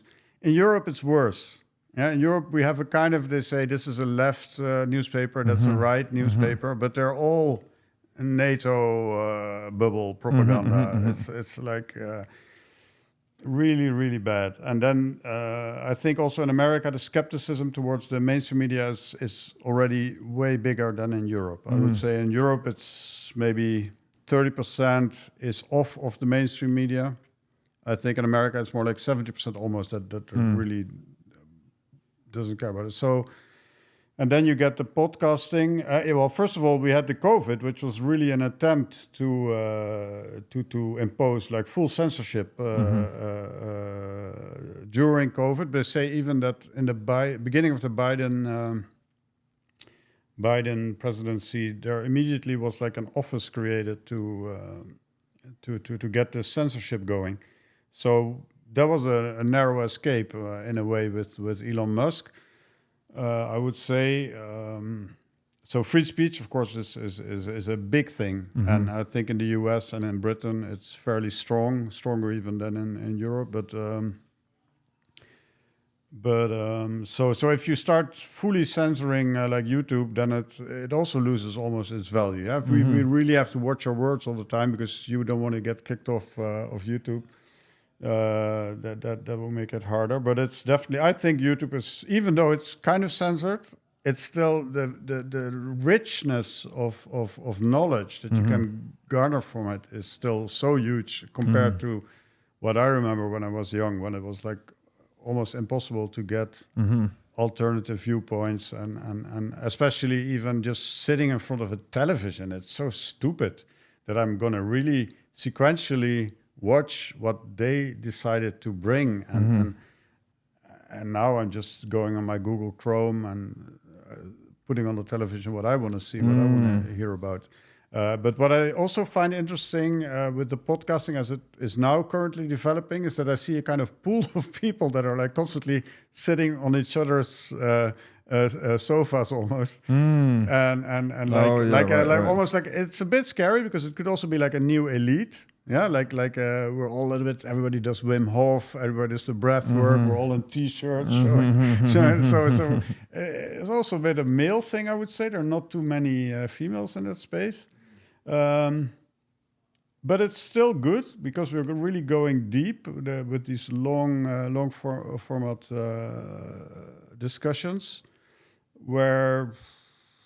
Yeah, if people listen into that for so long, they also get more deeply involved in these subjects. Yeah. And I like at the moment, I would say it's like fully decentralized in the sense that it's bottom up. It's like maybe there's a new elite priests. I wouldn't say they're priests, but a new elite maybe of free thinking guys that also know how to debate in a gentle or respectful fashion, and that you see a lot that become kind of anchors almost like you had. Now, it's funny that in the old days when somebody was an anchor at CNN, it just meant that he was probably not super ugly and he was on CNN.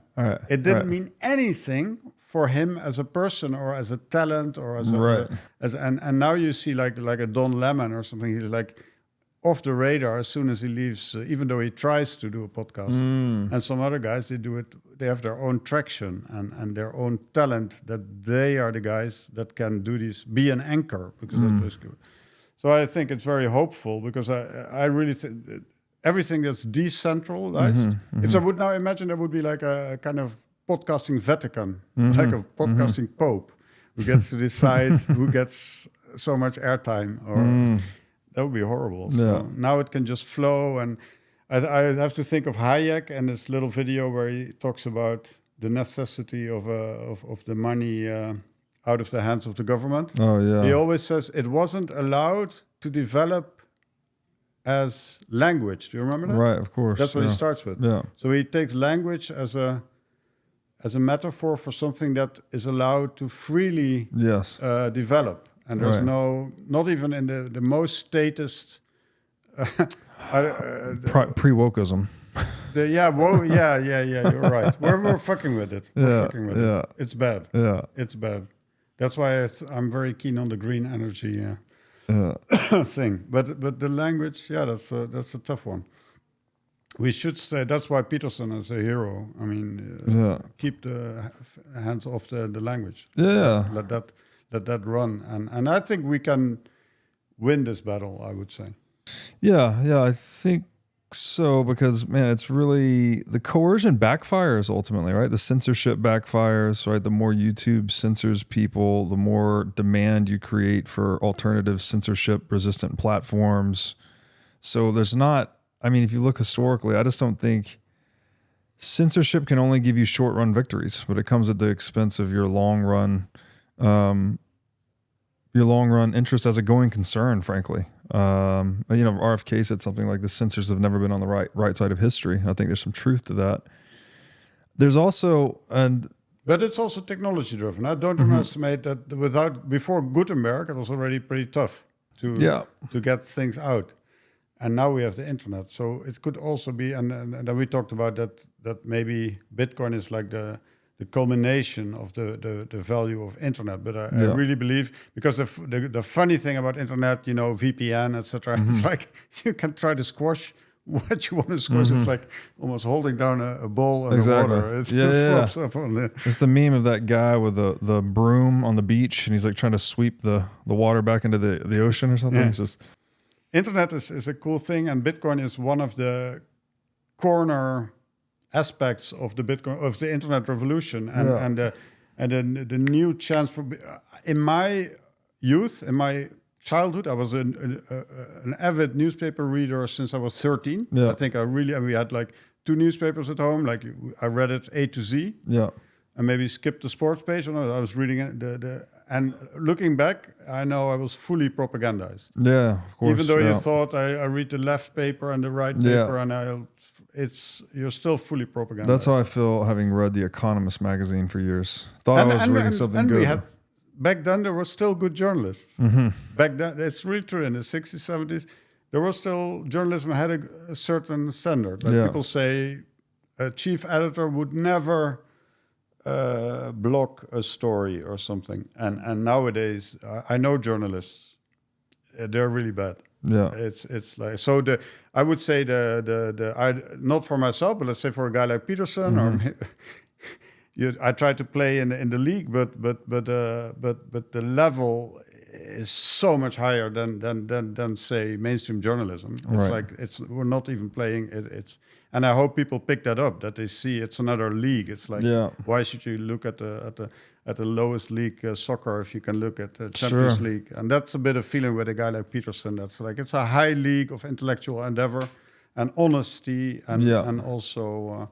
Not being lazy, like reading up on what every one of us is saying and getting smarter together. Yeah. It creates more of this free market competitive paradigm for ideas and adherence to those ideas. So I think Peterson had a great way of framing the podcasting / YouTube revolution, in that for the first time in history, thanks to this technological advance, the cost of bandwidth has basically gone to zero, right? We can talk as long as we want about these ideas for the cost of, electricity and equipment, which is pretty inexpensive today.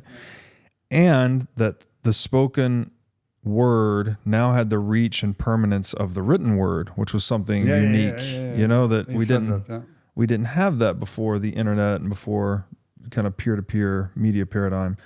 So that was a big motivator for me to start this podcast. And I think it does... Again, competition's good, right? It's the best ideas and the best proponents of those ideas kind of rise to the top. The consumer options are more plentiful, right? My mom used to say this when she was a kid. She said, when I was growing up, we had channels 3, 9, and 12. And if the president was on, you're fucked. All right, so they had 3 options. And if the president's on TV giving an address, well, then he's on all 3 channels. So you're screwed. Now we have, I don't know, millions of channels on the internet, hundreds of millions. I don't even know the answer. It's staggering. And so that is good, right? That giving consumers the option to basically self-navigate towards the ideas that they find most engaging or most interesting, that seems to be good for cultivating a more rationally thinking, critically thinking populace. Yep. It's paramount in a democracy. And I think it's possible. It's not that everybody has to go as deep as everybody else. You need some maybe thinkers who do a little bit more processing and share it then with others. But it's so important that it's like not coming from a central source. Yeah. And I'm still astonished how easy, you saw it in the COVID time with Twitter, and how easily people revert to the most sickening forms of censorship and not even feel bad. I would kill myself if I would be involved in that. And they just, because apparently many people feel that the populace is stupid and they need to be fed some bullshit to... Yeah, it's a strange one for me to witness too, because I have trouble getting inside the head of someone that wants to control the opinion of someone else. It's like, I don't know, maybe it's a Western cultural value system that's been inculcated into me, but just holding human freedom as the highest value. I could share also just because it's current, not because it's a top of mind thing for me, but like I said, people are very bad in natural sciences. That really troubles the whole climate debate because if a very low portion of people even knows how much carbon dioxide there is in the air, how can I have a sense of it? They don't even have an inkling of basic science, physics, chemistry. But history has also been narrowed down. I read a few things even in preparation for this podcast about history that blew my mind. That I was like, and for many people, you hear this in the Ukraine debate. History lesson, what everything they learned in high school, is kind of boiled down to Chamberlain, Hitler, Churchill, appeasement, and also there's this thing that Hitler came to power in a democracy in an election. And then the populace is dangerous and also racist, and you know they were anti-Semitic, etc. And now we see in Israel that you can have a pretty bad government also with elections. But I think this whole narrative where the intellectual, the intelligentsia, maybe as they used to say, has to guard the populace because the populace is dangerous because we might have the next Hitler. I get crazy with that. Putin is Hitler and it's Chamberlain and appeasement, and it's so stupid. But that's also like they say with climate. If the populace doesn't support our policies, also in the COVID time they said it, then we haven't done our. It's not propaganda. It's we haven't done our education well enough. So we should inform the populace better about vaccines. Indoctrination. Exactly. Yeah. But they use this, and I think it has to do because of very simplification. Because I believe in general, if you're not a pedophile, most people try to do good in some sense. That this politician thinks in the 30s this went all bad.